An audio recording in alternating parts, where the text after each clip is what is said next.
Yo, my name's Jaden, and this is the first time.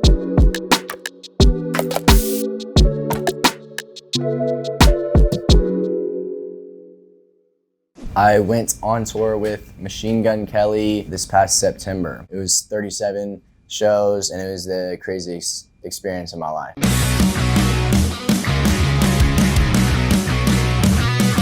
It's crazy to think how much you grow in the green room backstage. People think about the moments that are televised and the pictures on stage and like with the fans, and that's obviously like a highlight of it, but the craziest moments for me was when no one was around, you know, and it was just like me and Kels, or even just me by myself. You want a phone call still? Nah. Me and Kels were just there to make music. We really just like grew together. Imagine you and your boys just like getting in a car and just like road tripping and like people appreciating you for it.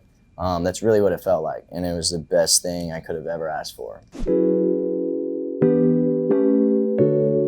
I just joined this, like, at the time I thought it was cool, but it was really sus, like social media tour, and where they would like sell tickets for people to come like take pictures with you. And at the end of the tour, I had made some money, felt really, really good because we were in Dallas, that's my hometown, and Juice WRLD is playing a show in Dallas. And so if you know anything about me, I love Juice WRLD.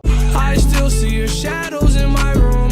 Can't take back the love that I gave you. He genuinely like saved my life my senior year of high school. I was like really, really depressed. And just like him being vulnerable and him being this like idol of mine, talking about how he's sad too, I was like, wow, you know, like this is crazy. So I had that connection. We went to the concert. I'm like 8 feet away from the stage. I remember he comes out and he starts playing his music and I'm like moshing, you know, I've never felt like feelings like this before. There's a moment, and I have it tattooed on my arm. It's a song called Empty. Empty, I feel so goddamn empty. And he played it, and it was like 10,000 people saying the same thing because they were. And that made me like take a step back and be like, yo, music is really powerful. You know what I mean? Like, is this what music is? Like, is it bringing all these people together? Because I'd never seen such like unity, I guess. I told myself, if he can do it, then I know I have to try. So fuck me like a rock star, dancing on a conquer. Nothing in the world can stop me now. It was just so evident to me that this is what I was supposed to do in that moment.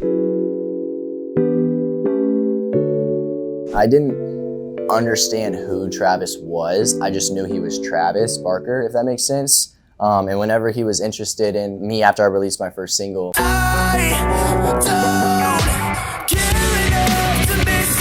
he hit up my management team, and every label was like, oh, like now we want you too, because Travis does. And I was like, sick. So I met with everybody, but I met with Travis last. And I remember going to his restaurant, but even in the moment when I had like just first met him, I was like, wow, I know that this is like a special moment. It just felt like one of those like movie scenes where it was the scene before the big event happens, you know? I was really blown away by how like normal he was, and he just treated me like a human. He showed me acting like that with Kels and Youngblood.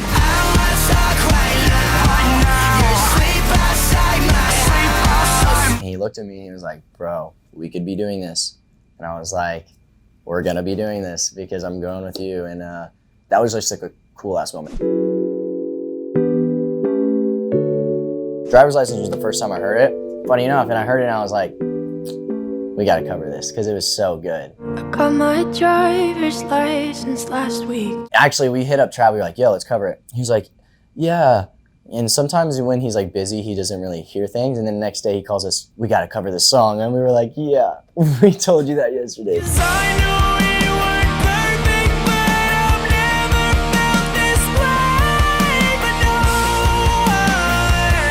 She's a fantastic singer. We have the same vocal coach. My vocal coach talks so highly of her. Like, you know when you can tell someone's like impressed? She doesn't have that with me, but with Olivia, she's like, that's crazy. I DM'd somebody on Instagram. I was like, yo, I really want to get a tattoo. And he was like, okay, what do you want?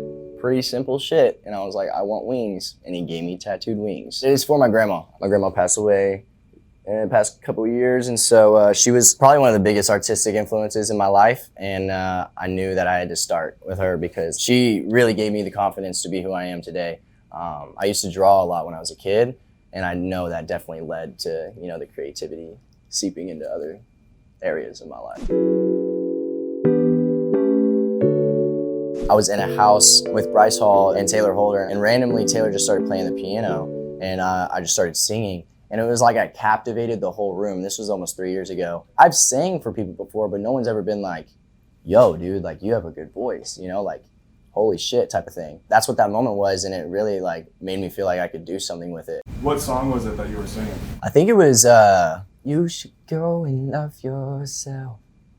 And if you think, the Justin Bieber one, that I'm still holding on to something, fuck yourself, sorry. I got into that for a second. I love Justin Bieber, dude. I'm not even gonna cap. I mean, hard.